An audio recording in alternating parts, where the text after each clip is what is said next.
शुक्रगुजार है उस प्रभु यीशु मसीह का कि आज के सुबह में हम सब प्रभु के घर में आराधना कर पा रहे हैं।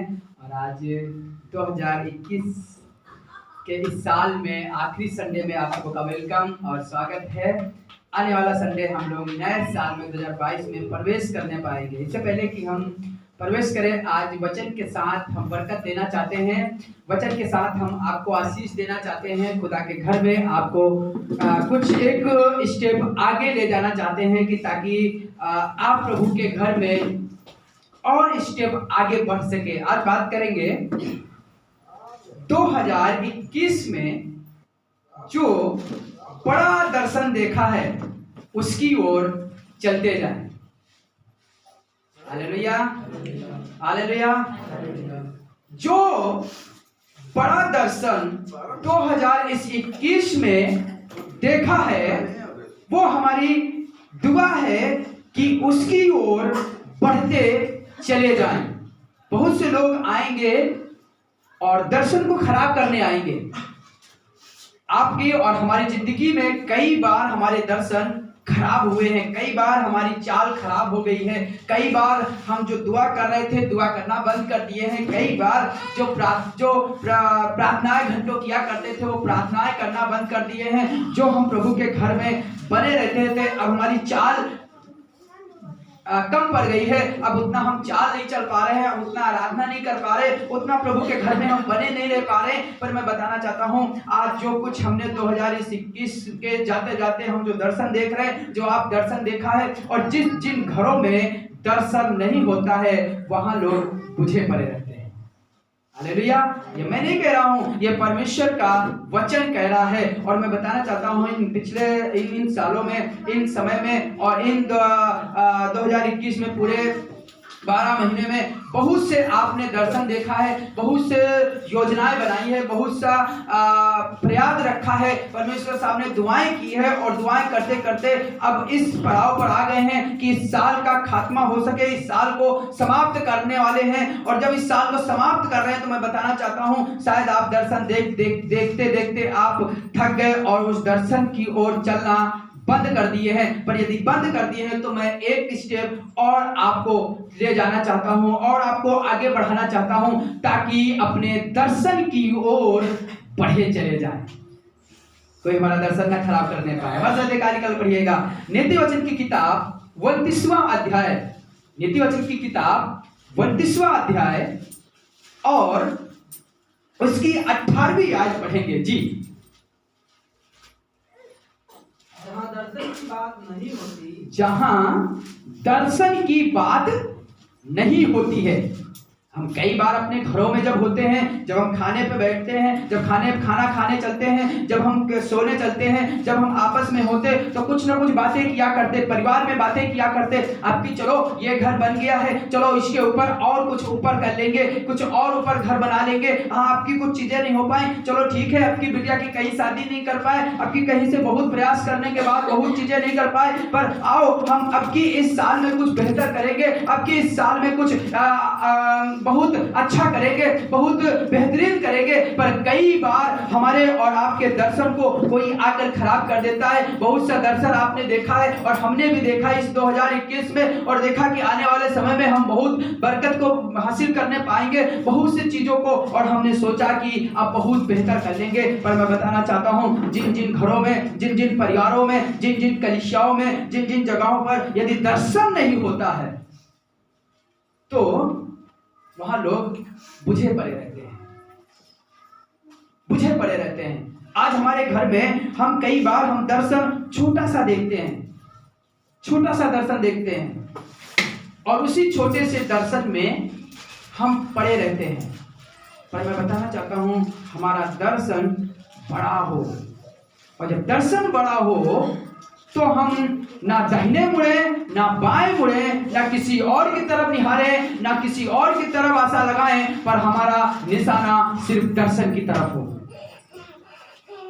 उस दर्शन को देखते हुए चले जाए। जब ये क्रिसमस का समय है, जब पैदाइश का ये समय चल रहा, ये इस समय चल रहा, यदि वो मजूसी लोग उस तारा को देखना बंद कर देते तो क्या यीशु के पास पहुंचते? क्योंकि उन्होंने पढ़ा था कि एक बालक उत्पन्न होगा,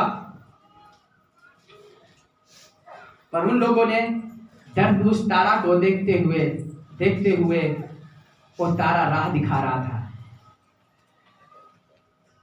उन्होंने बड़ा उजाला देखा था। आज हमें नहीं मालूम कि कौन सा बड़ा उजाला आपने देखा है, कौन से 2021 में ये चीजों को किया है, पर यदि आप उस दर्शन के पीछे चलना बंद कर दिए, यदि आप चाहे कि हम इस साल प्रार्थना करना छोड़ दिए, पर अब अगले साल जब आएगा, जब नया साल लगेगा, तो अब प्रार्थना करेंगे, उसके पीछे चलिए। हम इस साल कुछ नहीं कर पाए, हम इस साल घर में कुछ बेहतर नहीं कर पाए, पर आने वाले साल में हम कुछ बेहतर करेंगे। दुआ के साथ साथ हम कर्म भी करेंगे। सिर्फ दुआ से भी काम नहीं चलता है, कुछ सिर्फ कर्म से भी काम नहीं चलेगा, पर कर्म और दुआ दोनों सामर्थ्य काम करेगी, तब हम चलते बढ़ते चले जाएंगे। और जब दर्शन की ओर चल रहे होंगे, मुसीबतें आएंगी, तकलीफें आएंगी, समस्याएं खराब होंगी, घर के हालात खराब होंगे, आपका दर्शन होगा कि हम अब की हम कुछ गीत नहीं गा पाए, अब की हम यहाँ कुछ कर नहीं पाए, पर हम 2022 लगेगा तो हम यहाँ पर कुछ करेंगे, कुछ वचनों को बोलेंगे, बाइबल खूब पढ़ेंगे, खूब वचन पढ़ेंगे, खूब दुआ करेंगे, खुद परमेश्वर के करीब जाएंगे, खुद प्रैक्टिस करेंगे, खूब तैयारी करेंगे, और हम खुद परमेश्वर की महिमा करने पाएंगे। यदि आपका दर्शन है तो उस दर्शन की तरफ बढ़ते चले जाए। लिखा है जहां पर लोग दर्शन नहीं देखते वहां लोग बुझ जाते हैं। आज बहुत से घर बुझे पड़े हैं, बहुत से घरों में दर्शन नहीं देखा जाता है, बहुत से घरों में बड़ी सोच नहीं बनाई जाती। कई बार लगता कि अब ये किचन बन गई, बस किचन तक ही सीमित रहें, बस यहीं तक सीमित रहें। जब हम बारात में जाते हैं तो नाश्ता पहले ही लगा दिया जाता है। क्यों मालूम है? क्यों नाश्ता पहले ही, जब गेट पर से अंदर ही जाएंगे, कौशल भाई की जब रिसेप्शन था तो पहले ही इन्होंने नाश्ता लगवा दिया गेट के पास। क्यों मालूम है? कि ताकि कस के खा ले और भोजन न कर सके। बहुत से लोग, कुछ लोग होशियारी करते हैं, कुछ लोग नाश्ता नहीं करेंगे, खाने का इंतजार करेंगे और कहेंगे जब खाना चालू होगा तब खाना खाएंगे। पर कुछ लोग कस के बतासा ही बतासा भर लेते, कुछ लोग चाउमीन ही चाउमीन खा लेते, कुछ लोग खस्ता ही खस्ता खा लेते, और बाद में को भैया खाना खाओ, नहीं खाएंगे, भर गया पेट, क्योंकि आगे चिकन लगा हुआ है। हालेलुया। कई बार हम वहीं पर टिके पड़े रहते, वहीं पर हम बंधे पड़े रहते। मैं बताना चाहता हूं, आप वहीं पर न रहिए, पर आप कुछ बड़ा देखिए और बड़े की तरफ चलिए। जहां पर लोग दर्शन नहीं देखते, जहां लोग दर्शन की बातें नहीं करते, जहां अपने घर में उत्साह की बातें नहीं करते, वहां लोग बुझे बुझे से परे रहते हैं। लिखा है जहां दर्शन की बातें नहीं, वहां लोग निरंकुश हो जाते हैं, बुझ जाते हैं, बढ़ नहीं पाते हैं।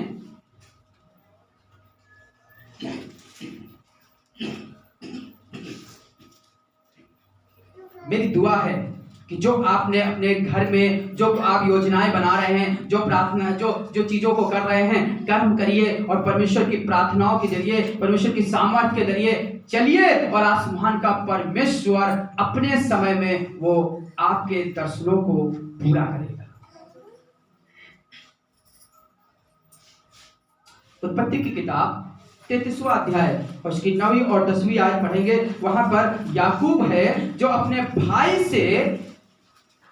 भाई के घर को, अपने पिता के घर को छोड़कर अपने मामा के यहां चला गया। वहां पर खूब काम किया, मेहनत की, परिश्रम किया। परमेश्वर ने वहां पर उसको बढ़ाया क्योंकि उसके पास सारी बरकतें थी। अब उसके भाई एसाव के पास बचे ही क्या था? कुछ नहीं था, क्योंकि अपने भाई के बदले अपने पिता से सारी आशीषें तो याकूब ने ले ली थी। और याकूब का मतलब ही यही होता है, अड़ंगा मारने वाला, रोक देने वाला, झगड़ा करने वाला। जब ये दोनों भाई एसाव और याकूब अपने मां के पेट में थे, तब एक दूसरे को लात मार रहे थे। अड़ंगा मारने वाला ये अपने भाई की चीजों को लेकर अपने मामा के यहाँ चला गया और वहां पर बहुत कई सालों तक ये वहां पर रहा, अपने भाई से अलग रहा। पर इसने एक दर्शन देखा कि अब मैं अपने भाई से मुलाकात करूंगा। सुनिएगा 9 उत्पत्ति 33 और 9 और 10 पढ़ेंगे जी। एसाव ने कहा, हे मेरे भाई, हे मेरे भाई। इससे पहले याकूब उससे मुलाकात करता, याकूब उसके करीब आता, याकूब उससे प्रार्थनाएं करता, याकूब उससे कहता भाई माफ कर दीजिए या कुछ कहता, वो दूर ही था। और एसाव कहने लगा, हे मेरे भाई, मेरे पास तो बहुत है, मेरे पास तो बहुत कुछ है। क्योंकि जब अपने भाई से मुलाकात ये करने आया था तो जो कुछ अपने वहां कमाया था, भेड़, अनाज, ऊंट और ऊंटिया, जो कुछ उसके पास था, ये भेंट के लिए लेकर जा रहा था अपने भाई से कि भाई का गुस्सा ठंडा हो जाए। ऐसे लग रहा था कि अभी भी भाई हमारा नाराज है, अभी भी लग रहा था कि हमारे लोग नाराज हैं। कई बार हमें भी तो लगता है कि हमारे घर में अभी भी नाराजगी चल रही। मैं बताना चाहता हूँ, हमेशा नाराजगी नहीं रहती है। और परमेश्वर ने भी कहा कि मैं तुम्हें हमेशा दिल से नहीं तारे रहता हूँ, हमेशा वो गुस्सा नहीं करे रहता है। एक समय आता है प्यार भी होता है। इसे अभी भी लग रहा है, अभी कुछ साल बीत गए, कुछ साल बीतने के बाद 4 साल, 10 साल, 15 साल बीत गए, 20 साल बीत गए, 50 साल बीत गए, पर अब ये भाई से अपनी मुलाकात करने जा रहा। पर एक दर्शन देखा है कि मैं अपने भाई से मुलाकात करूंगा। और जब ये अपने भाई से मुलाकात करता है तो उसका भाई एसाव कहता है, हे मेरे भाई, जो कुछ तेरा है, जो कुछ तेरा है, जो कुछ तेरा है, वह तेरा ही रहे, तेरा ही रहे जी। याकूब ने कहा, याकूब ने कहा, नहीं नहीं नहीं नहीं, यदि तेरा अनुग्रह मुझ पर हो, यदि तेरा अनुग्रह मुझ पर हो तो मेरी भेंट ग्रहण कर, मेरी भेंट ग्रहण कर। 10 तक पढ़ेंगे क्योंकि मैंने तेरा दर्शन पाकर, कहने लगा मैंने तेरा दर्शन पाकर। Hallelujah, hallelujah. मुझे एक बात याद आ रही है, जो चमन भाई के भैया घर वापस लौट कर आए तो इनके भैया बता रहे थे कि जब मैं रात में सो रहा था तो ये आपका हमें चेहरा दिखाई दे रहा था, रोता हुआ चेहरा दिखाई दे रहा था। क्या है? दर्शन, कि आओ फिर वापस घर चले। ये भाई अपने भाई से मुलाकात करने जा रहा है और बड़ा दर्शन देख रहा है। इसे यदि ये वहीं पर टिक जाता, वहीं पर रुका रहता, इसे लग रहा था कि इसका भाई आज भी नाराज है, इसको लग रहा था कि हमारा भाई आज भी गुस्सा है। पर मैं बताना चाहता हूँ गुस्सा नहीं था, पर जब गुस्सा ठंडा करने के लिए ये भेंट लेकर गया। क्योंकि बाइबल इस बात का गवाह है कि गुप्त भेंट से दिल क्या हो जाता है? खुश हो जाता है। ये अपने भाई के गुस्से को ठंडा करने के लिए भेंट लेकर गया था, पर भाई मना कर रहा। फिर कह रहा यदि तुम मेरी भेंट नहीं ग्रहण करेगा तो मैं समझ लूंगा मुझे तूने माफ नहीं किया। कह रहा यदि तेरा अनुग्रह मुझ पर हुआ है तो मेरी भेंट ग्रहण कर, क्योंकि मैंने बड़ा दर्शन देखा, दर्शन पाया, मानो परमेश्वर का दर्शन पाया है। और मानो परमेश्वर का दर्शन पाया। वर्षों बीत गए, अपने भाई से मुलाकात नहीं किया, पर कहने लगा मैंने तुझसे मुलाकात कर लिया, मानो परमेश्वर का दर्शन पाया है।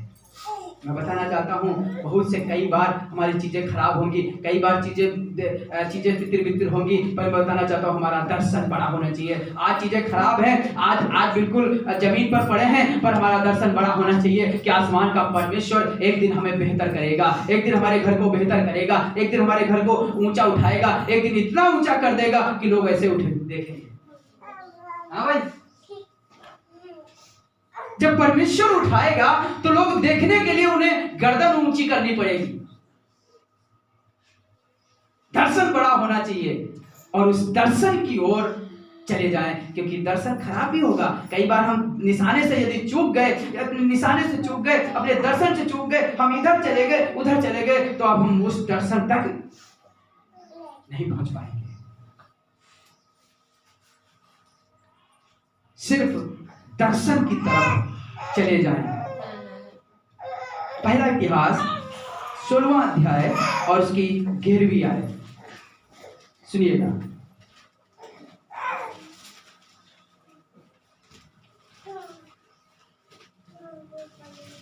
पहला इतिहास 16वां अध्याय और उसकी 11वीं आयत, जिसको मिल जाए। यहोवा और उसकी सामर्थ की खोज करो, यहोवा और उसकी सामर्थ की खोज करो। जब खुदा के घर में आओ, जब परमेश्वर के घर में आओ, तो हमें और आपको ये मालूम होना चाहिए कि हम उस परमेश्वर के पास जा रहे हैं और उससे हमें सामर्थ मिलेगी, हमारी बीमारी में सामर्थ मिलेगी, हमारी कमजोरी में सामर्थ मिलेगी, हम टूटे हुए हैं हमें सामर्थ मिलेगी। मेरे पास कल छोटे भाई का फोन आया, उनका बेटा बहुत बीमार था, डॉक्टरों को दिखाया, डॉक्टरों ने मना किया कुछ नहीं हो, उसको हम कुछ नहीं कर सकते, बहुत पैसा लगेगा, भर्ती कराने के लिए बोले। भाई वो बोले भैया हमारे पास इतना पैसा नहीं कि हम अपने बच्चों को भर्ती करा सके, लगभग 8 महीने का बच्चा है।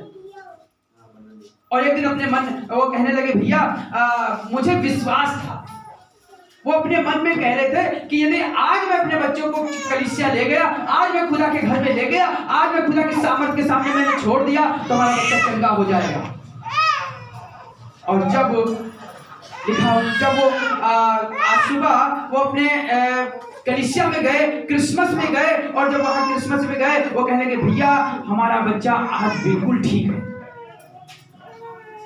जब खुदा के घर में आओ, जब परमेश्वर के घर में आओ, जब उसके हुजूर में आओ, तो हमें और आपको यह बात मालूम होनी चाहिए हम किसके पास जा रहे हैं, कौन है, किसके करीब जा रहे हैं, कौन है जो मेरी प्रार्थनाओं को सुनता है, कौन है, हम किसके करीब जा रहे हैं, हमें यह बात मालूम होनी चाहिए। और जब उसके पास आए हैं तो सदा उसके दर्शन के खोजी रहें और उसके सामर्थ्य के खोजी रहें।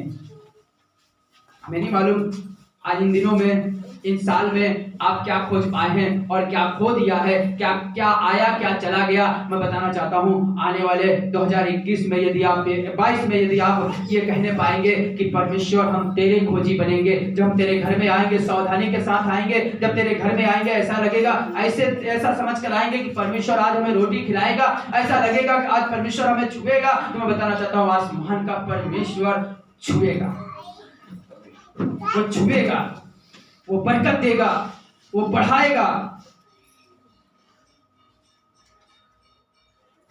जब नए नियम में एक आयत पढ़ रहा था तो मुझे एक बात बहुत अच्छे से लगा कि जिस दर्शन के लिए हम बुलाए गए हैं, जिस बुलाहट से हम बुलाए गए हैं, बाइबल में लिखा है जब तुम जाना तो किसी से नमस्कार न करना।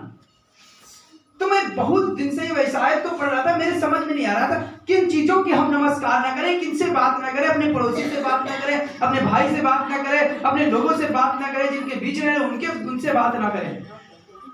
तब मुझे एक बात परमेश्वर ने सिखाई, निकाल के पढ़िएगा लूका रचित सुसमाचार पहला अध्याय उसकी 20 और 22वीं आयत पढ़ेंगे, जहां पर लिखा हुआ है जी,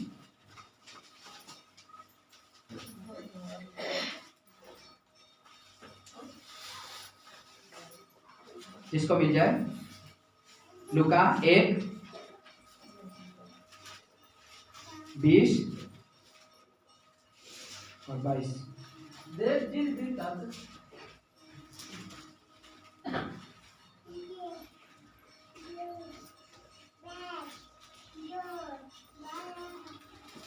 माफी चाहते हैं।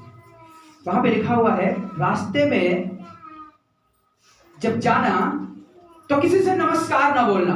तो मुझे लगा कि किस बात की नमस्कार कर रहा, क्योंकि तुम इसलिए बुलाए गए हो कि तुम उसका सुसमाचार सुनाओ, तुम इसलिए बुलाए गए हो कि परमेश्वर के खोजी बन जाओ, तुम इसलिए बुलाए गए हो जो तुमने दर्शन देखा है, जो तुमने अपना घर बड़ा करने का देखा है, जो तुमने सोचा है कि जगह को हम बेहतर बनाएंगे, तुमने सोचा है कि हम कलीसिया को बेहतर बनाएंगे, तुमने सोचा अपने यूथ के साथ बहुत प्यार करेंगे, तुमने सोचा अपने परिवार में बहुत प्यार करेंगे, कहीं तुम्हारा दर्शन खराब ना हो जाए, इसलिए किसी चीज से नमस्कार ना बोलना। वो पैसा हो सकता है, वो मेरी जरूरत हो सकती है, वो मेरे लोग हो सकते, वो मेरे भाई हो सकते, कोई आकर हमारे दर्शन को खराब कर देगा और कहेगा कि आओ भाई इधर चले, आओ भाई उधर चले, तो तुम इधर और उधर ना चले जाना, क्योंकि यदि गए तो दर्शन गया।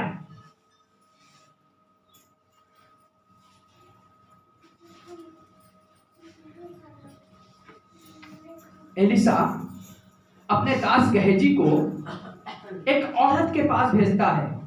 वो औरत जो खुदा के लिए अपने छत के ऊपर छत बनाया, घर बनाया और उसके लिए चारपाई रखी, दीवट रखी और पानी भी रखा, रोटी भी खिलाती थी, और जब जब वो खुदा का दास उस रास्ते से गुजरता था तो उस घर में जरूर टिका करता था। अब हुआ यह है कि जब आसमान का परमेश्वर उस घर में दुआएं भी करता था, प्रार्थनाएं भी करता था, अब हुआ यह है कि एलिया अपने दास गहजी को उस औरत के पास भेज रहा है और एक बात कह रहा है। दूसरा इतिहास दूसरा राजा चौथा अध्याय और उसकी 29वीं आयत पढ़ेंगे। दूसरा राजा चौथा अध्याय और उसकी 29वीं आयत। और एक बात अपने दाद से कह रहा है जी। चौथा अध्याय, दूसरा राजा चौथा अध्याय उसकी 29वीं आयत।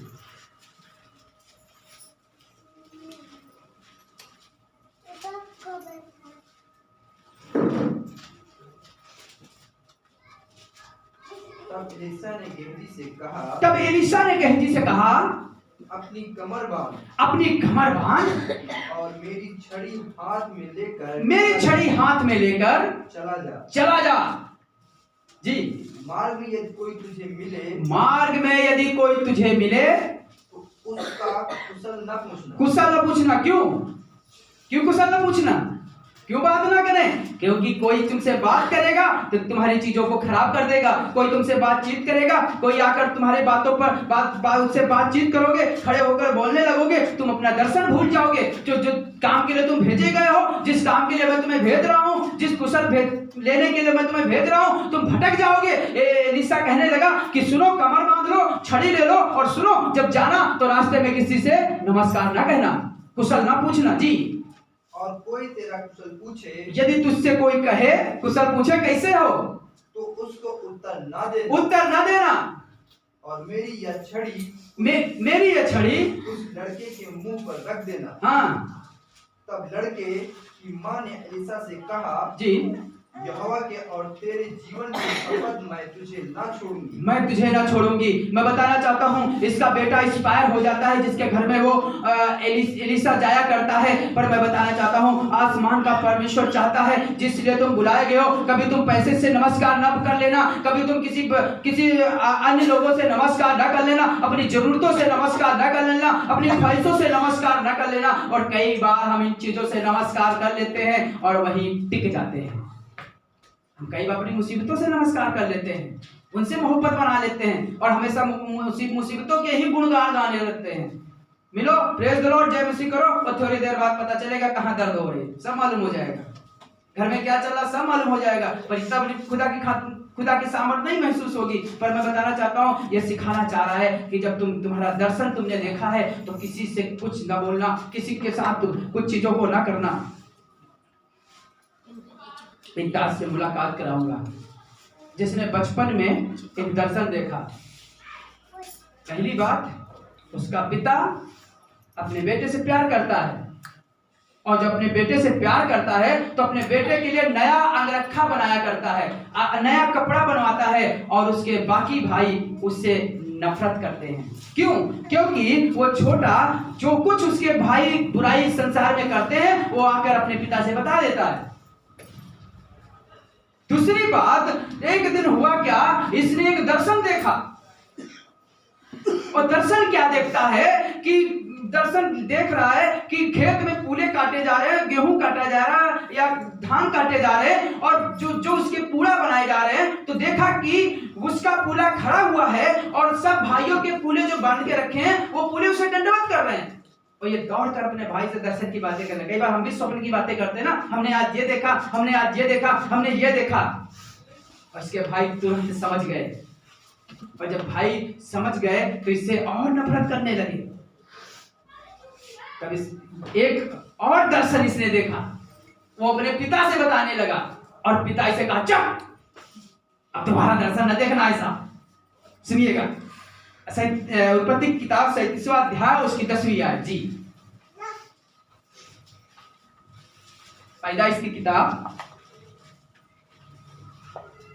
कई बार हमें भी लोग डांट देते हैं जब हम कहते हैं हम ये करेंगे, हम डॉक्टर बनेंगे, हम कलेक्टर बनेंगे, हम देख लेना एक दिन बहुत से लोगों को बचाएंगे, हम खादिम बनेंगे। तो बहुत से लोग आकर डच्चा कुछ नहीं कर पाएगा, बाइबल पढ़ नहीं पाता खादिम बनेगा, पढ़ाई कर नहीं पाता डॉक्टर बनेगा।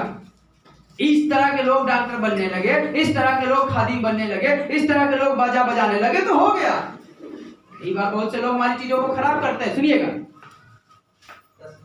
जी, 37:10।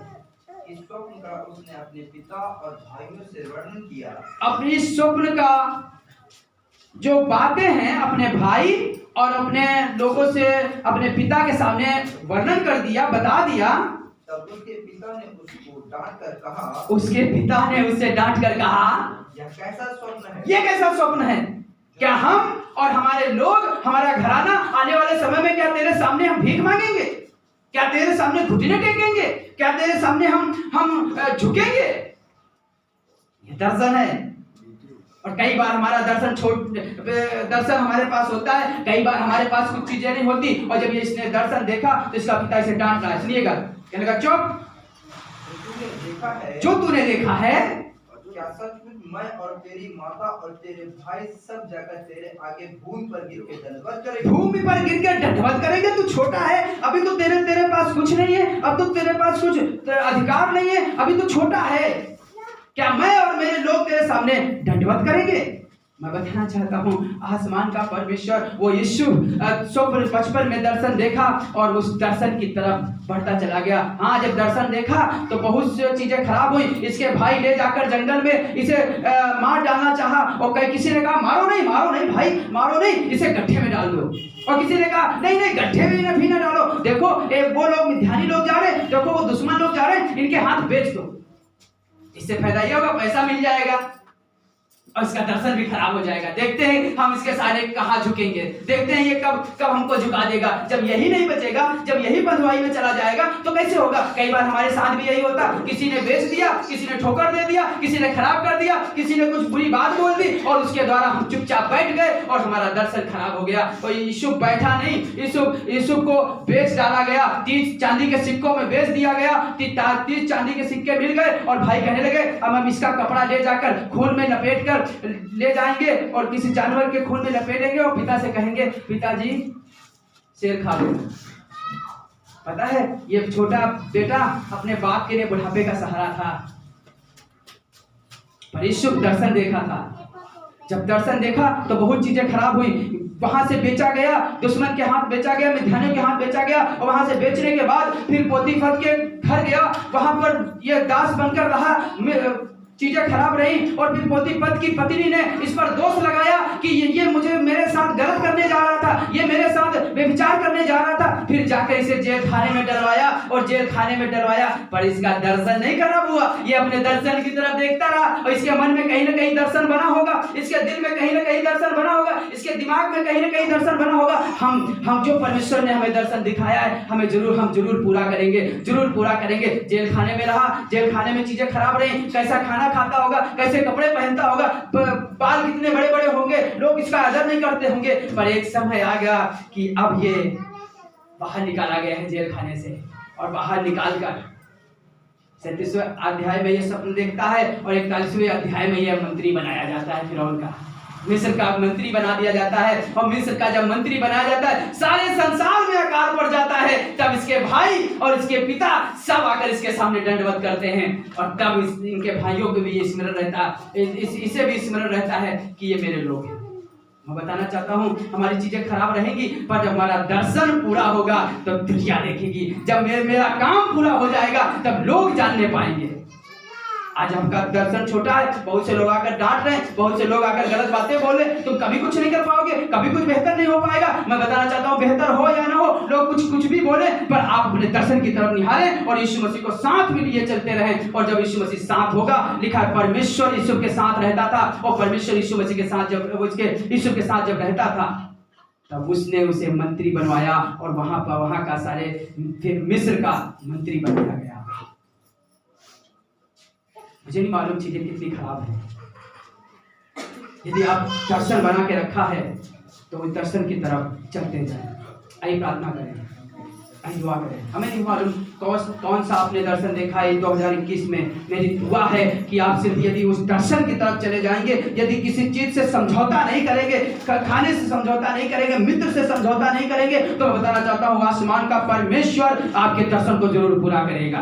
Thank you Jesus, thank you Jesus, धन्यवाद यीशु, धन्यवाद खुदावंद यीशु मसीह नासरी। हमें नहीं मालूम यहाँ पर बहुत से यीशु बैठे हुए हैं, बहुत से यीशु को डांटा गया है, बहुत से लोगों को गलत बातें बोली गई हैं, बहुत से लोगों के साथ बोला गया कुछ नहीं कर पाओगे, कहाँ हो पाएगा, तुम्हारे पास पैसा नहीं है, तुम्हारे पास चीजें नहीं है, तुम्हारे पास टैलेंट नहीं है। मैं बताना चाहता हूँ, टैलेंट हो या ना हो, आसमान का परमेश्वर टैलेंट भर देगा, आसमान का परमेश्वर तुम्हें उठा देगा, आसमान का परमेश्वर तुम्हें ऊंचे पे ले जाएगा। और जब ऊंचे पे ले जाएगा सारी दुनिया देखेगी, सारी दुनिया देखेगी। जब स्वप्न पूरा होगा सारी दुनिया देखेगी। सिर्फ दर्शन की तरफ चलते जाइए और आसमान के परमेश्वर को साथ लिए रहिए और आसमान का परमेश्वर ऊंचा करेगा। प्रभु यहाँ पर बहुत से यीशु बैठे हैं और बहुत से लोग बैठे हैं और बहुत से लोग ये सोच रहे हैं कि हम 2022 में ये करेंगे। मेरी दुआ है कि ये दर्शन की तरफ चलें और प्रभु तू इनके साथ हो ले ताकि इनका दर्शन पूरा हो जाए। यीशु मसीह नासरी के नाम में आमीन।